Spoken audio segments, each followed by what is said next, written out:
जय हिंद साथियों, आपका अपने प्यारे यूट्यूब चैनल आपन रामनगरी में ढेर सारा स्वागत है। साथियों, आज हम लोग संघ लोक सेवा आयोग के बारे में चर्चा करेंगे कि किस तरीके से संघ लोक सेवा आयोग का गठन है, उसमें कौन कौन अधिकारी होते हैं, उनका क्या महत्वपूर्ण कार्य होता है। साथियों, हमारे देश के अंदर जो IAS, IPS, IFS जितने फर्स्ट क्लास के ऑफिसर हैं, उनका चयन एवं उनकी नियुक्ति संघ लोक सेवा आयोग के माध्यम के द्वारा ही की जाती है, इसी के माध्यम से की जाती है। संघ लोक सेवा आयोग भारत का केंद्रीय भर्ती अभिकरण संस्था है। यह एक स्वतंत्र संवैधानिक निकाय या संस्था है, क्योंकि इसका गठन संवैधानिक प्रावधानों के माध्यम से किया गया है। संविधान के 14वें भाग में अनुच्छेद 315 से अनुच्छेद 323 तक में संघ लोक सेवा आयोग की स्वतंत्रता व शक्तियाँ, कार्य के अलावा इसके संगठन तथा सदस्यों की नियुक्ति, बर्खास्तगी आदि का विस्तार पूर्वक वर्णन है। इसकी संरचना: संघ लोक सेवा आयोग में एक अध्यक्ष व कुछ अन्य सदस्य होते हैं, जो भारत के राष्ट्रपति द्वारा नियुक्त किए जाते हैं। संविधान में आयोग की सदस्य संख्या का उल्लेख नहीं है, यह राष्ट्रपति के ऊपर छोड़ दिया गया है, जो आयोग की संरचना का निर्धारण करता है। साधारणतया आयोग में अध्यक्ष समेत 9 से 11 सदस्य होते हैं। इसके अलावा आयोग के सदस्यों के लिए भी योग्यता का उल्लेख नहीं है। हालांकि यह आवश्यक है कि आयोग के आधे सदस्यों को भारत सरकार या राज्य सरकार के अधीन कम से कम 10 वर्ष काम करने का अनुभव हो। संविधान ने राष्ट्रपति को अध्यक्ष तथा सदस्यों की सेवा की शर्तें निर्धारित करने का अधिकार प्रदान किया है। आयोग के अध्यक्ष व सदस्य पद ग्रहण करने की तारीख से 6 वर्ष की अवधि तक या 65 वर्ष की आयु पूर्ण होने तक इनमें से जो भी पहले हो अपना पद धारण करते हैं। वह कभी भी राष्ट्रपति को संबोधित कर अपना त्यागपत्र दे सकते हैं। उन्हें कार्यकाल के पहले भी राष्ट्रपति द्वारा संविधान में वर्णित प्रक्रिया के माध्यम से हटाया जा सकता है। राष्ट्रपति 2 परिस्थितियों में संघ लोक सेवा आयोग के किसी सदस्य को कार्यवाहक अध्यक्ष नियुक्त कर सकते हैं, जिनमें जब अध्यक्ष का पद रिक्त हो या जब अध्यक्ष अपना काम अनुपस्थिति या अन्य दूसरे कारणों से नहीं कर पा रहा हो। कार्यवाहक अध्यक्ष तब कार्य करता है जब तक अध्यक्ष पुनः अपना काम नहीं संभाल लेता या जब तक फिर से अध्यक्ष नया नियुक्त ना हो जाए। निष्कासन: राष्ट्रपति संघ लोक सेवा आयोग के अध्यक्ष या दूसरे सदस्यों को कुछ विशिष्ट परिस्थितियों में हटा सकता है, जैसे अगर उसे दिवालिया घोषित कर दिया जाए अथवा जाता है। दूसरा, अपनी पदावधि के दौरान अपने पद के कर्तव्यों के बाहर किसी से वेतन नियोजन में लगा हो, या अगर राष्ट्रपति ऐसा समझता है कि वह मानसिक या शारीरिक असक्षमता के कारण पद पर बने रहने के योग्य नहीं है। इनके अलावा राष्ट्रपति आयोग के अध्यक्ष या दूसरे सदस्यों को उनके कदाचार के कारण भी हटा सकता है, किंतु ऐसे मामलों में राष्ट्रपति को यह मामला जांच के लिए उच्चतम न्यायालय में भेजना होता है। अगर उच्चतम न्यायालय जांच के बाद बर्खास्त करने के परामर्श का समर्थन करता है, तो राष्ट्रपति अध्यक्ष या दूसरे सदस्यों को पद से हटा सकते हैं। संविधान के इस उपबंध के अनुसार उच्चतम न्यायालय द्वारा इस मामले में दी गई सलाह राष्ट्रपति के लिए बाध्य है। उच्चतम न्यायालय द्वारा की जाने वाली जांच के दौरान राष्ट्रपति संघ लोक सेवा आयोग के अध्यक्ष व दूसरे सदस्यों को निलंबित कर सकता है। इस बारे में शब्द कदाचार के बारे में संविधान कहता है कि संघ लोक सेवा आयोग के अध्यक्ष या अन्य सदस्य को कदाचार का दोषी माना जाएगा अगर वह भारत सरकार या राज्य सरकार की किसी संविदा या करार से संबंधित या इच्छुक है, या निगम कंपनी के सदस्य और कंपनी के अन्य सदस्यों के साथ सम्मिलित रूप से संविदा या करार में लाभ के लिए भाग लेता है। स्वतंत्रता।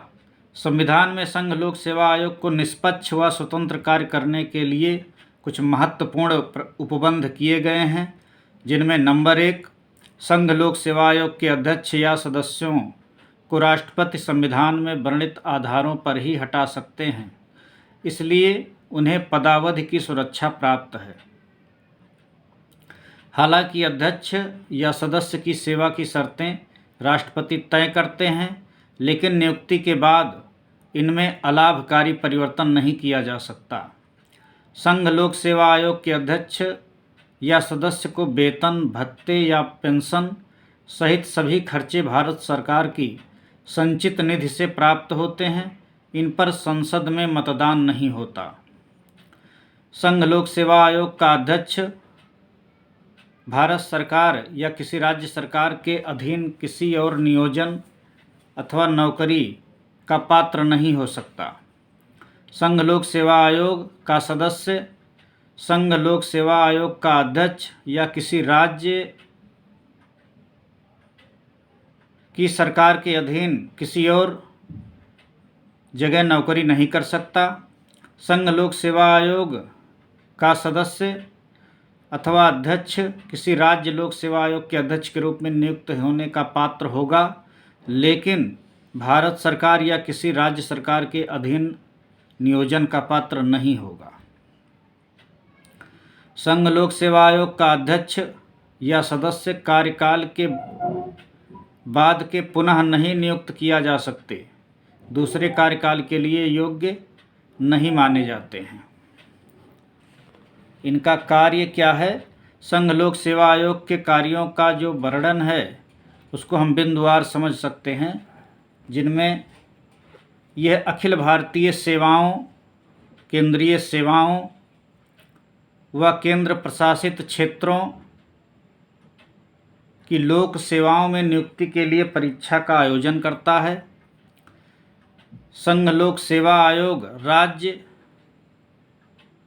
2 या अधिक राज्य द्वारा अनुरोध करने पर किसी सेवाओं के लिए जिसके लिए विशेष अर्हता वाले अभ्यर्थी अपेक्षित हैं, उनके लिए संयुक्त भर्ती की योजना व परिवर्तन करने में सहायता करता है।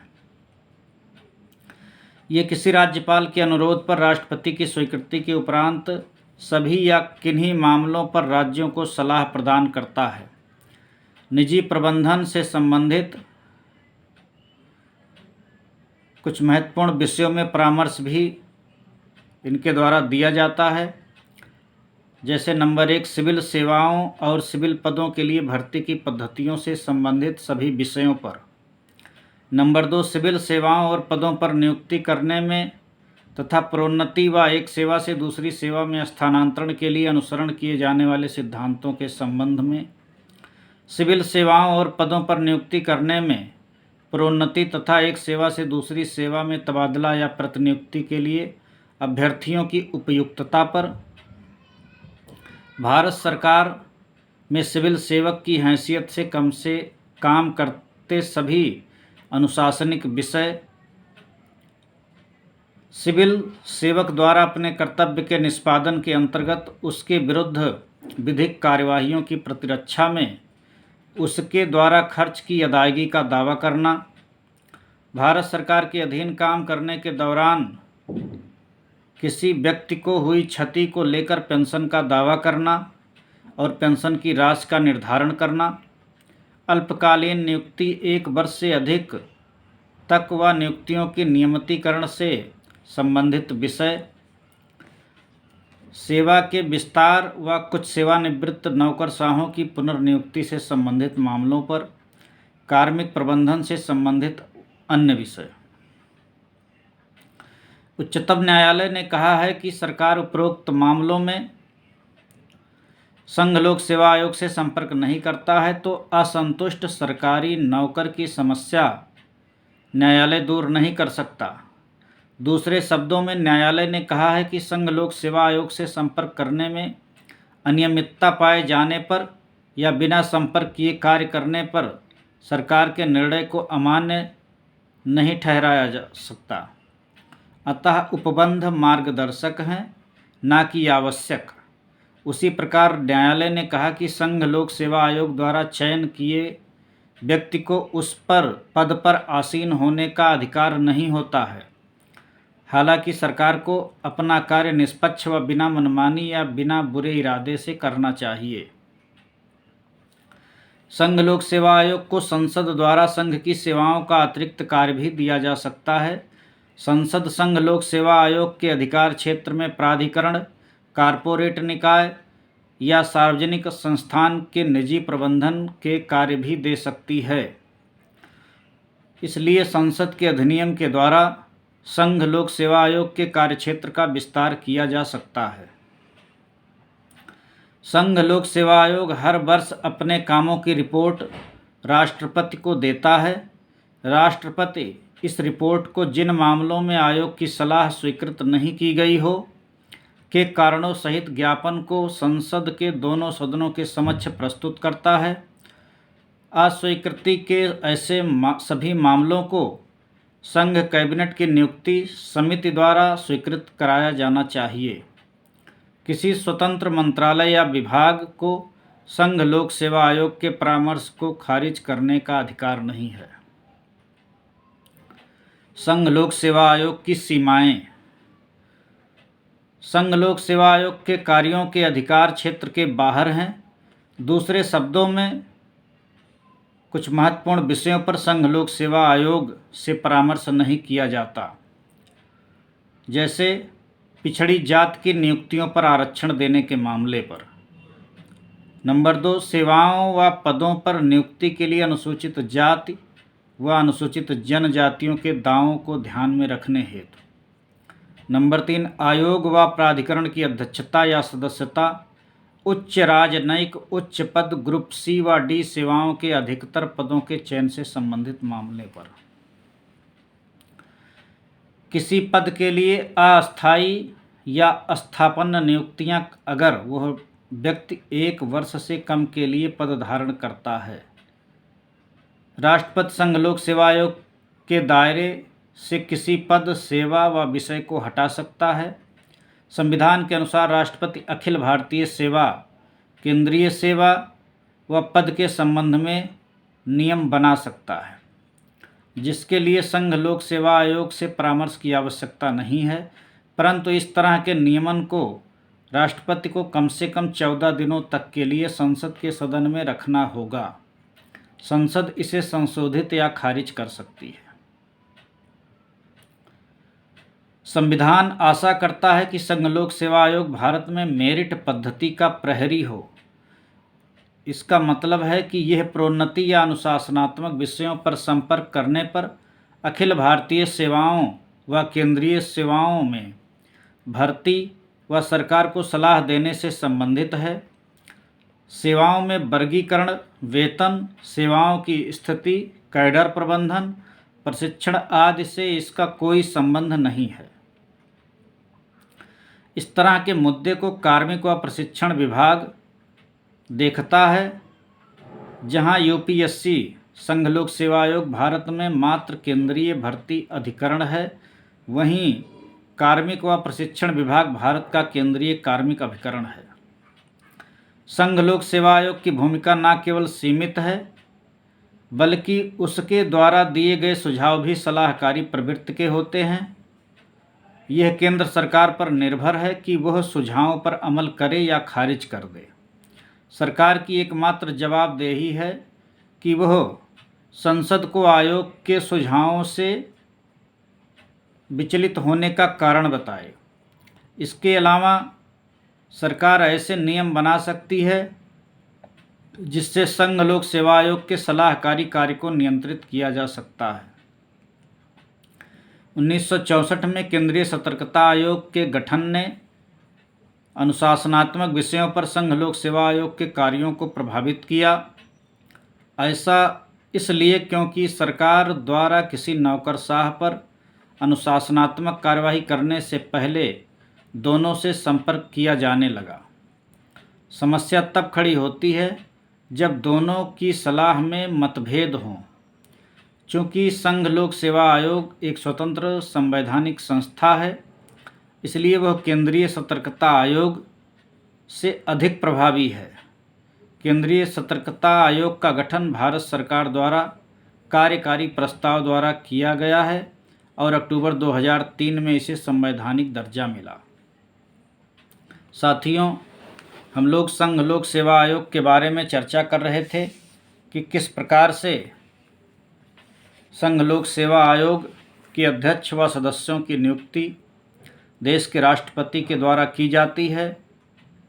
संघ लोक सेवा आयोग में नियुक्त होने वाले सदस्यों व अध्यक्ष के पद हेतु उनकी क्या योग्यता, क्या अनुभव होने चाहिए, इनकी संविधान के अंदर किस अनुच्छेद में इनका उल्लेख है, वो कौन सा भाग है, इन सभी विषयों पर हम सभी लोग आपस में विस्तारपूर्वक चर्चा कर रहे थे। हमें आशा है कि आपको इस वीडियो के माध्यम से संघ लोक सेवा आयोग के बारे में बेहतर जानकारी प्राप्त होगी। साथियों, आप अपना अनुभव कमेंट बॉक्स में ज़रूर साझा करिएगा। यदि वीडियो आपको अच्छे लगे तो लाइक करिएगा, शेयर करिएगा, कमेंट करिएगा। बहुत बहुत धन्यवाद।